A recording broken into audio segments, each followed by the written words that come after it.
નમસ્તે મિત્રો, અમારી રેસીપી બ્લોગમાં તમારું સ્વાગત છે। આજે આપણે બનાવીશું શિયાળાનો સ્પેશિયલ એવો મેથી પાક।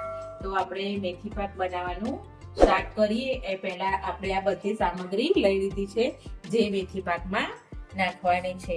તો ગોળ છે, મેથીનો પાવડર કરી લીધો છે, કાજુ અને બદામને એકદમ ક્રશ કરી લીધા છે, અને સૂંઠ પાવડર અને ગંઠોરા પાવડર, અને આટલું આપણું 100 ગ્રામ જેટલું ઘી છે। 100 ગ્રામ મેથી છે તો એનાથી દોઢો ગોળ થશે, એટલે 150 ગ્રામ ગોળ થશે અને 100 ગ્રામ ઘી થશે। તો આપણે આ બધું લઈ લીધું છે, તો આપણે આપણી રેસીપી બનાવવાનું સ્ટાર્ટ કરીએ। તો આપણે વાસણ એક લઈ લીધું છે, તો એમાં આપણે સ્ટાર્ટ કરીશું બનાવવાનું। શિયાળામાં મેથી ખાવી એ બહુ આમ જરૂરી છે, કારણ કે મેથીના ઘણા બધા ફાયદા છે કે જે કે સાંધાના દુખાવા, કમરના દુખાવા એ બધું એનાથી થતું નથી, એટલે શિયાળામાં મેથી ખાવી ખૂબ જરૂરી છે। તો આપણે પહેલા ઘી લઈ લઈશું।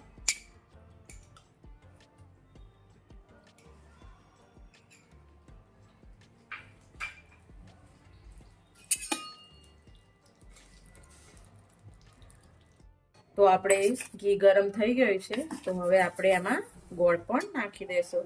ગોળ એનાથી થોડો વધારે છે, 100 ગ્રામ ઉપર 150 ગ્રામ જેટલો ગોળ હશે આપણો। તો આ બંનેને એકદમ મસ્ત ગરમ કરવાનું છે, અને મેથી કડવી પણ લાગે પણ શરીર માટે એકદમ હેલ્ધી છે। તો આને ધીમા ગેસે ગોળને ઓગાળીશું।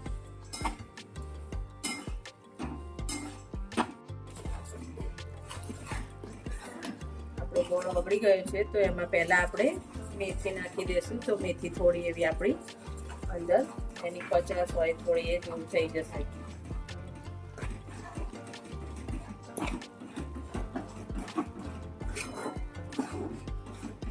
એમાં કાજુ અને બદામ પણ નાખી દઈશું, અને આપણે નાખી દઈશું જોડે જોડે બધું।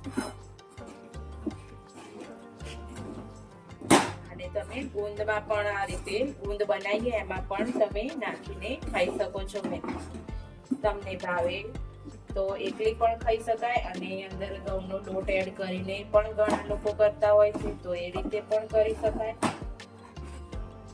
તો આ મેથી આપણી હવે તૈયાર થઈ ગઈ છે।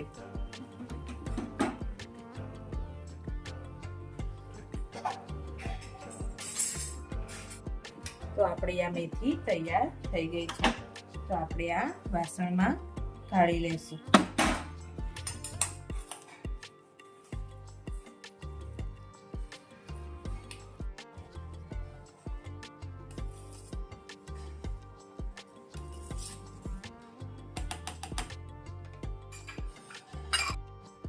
તો આપણો આ મેથી પાક તૈયાર થઈ ગયો છે।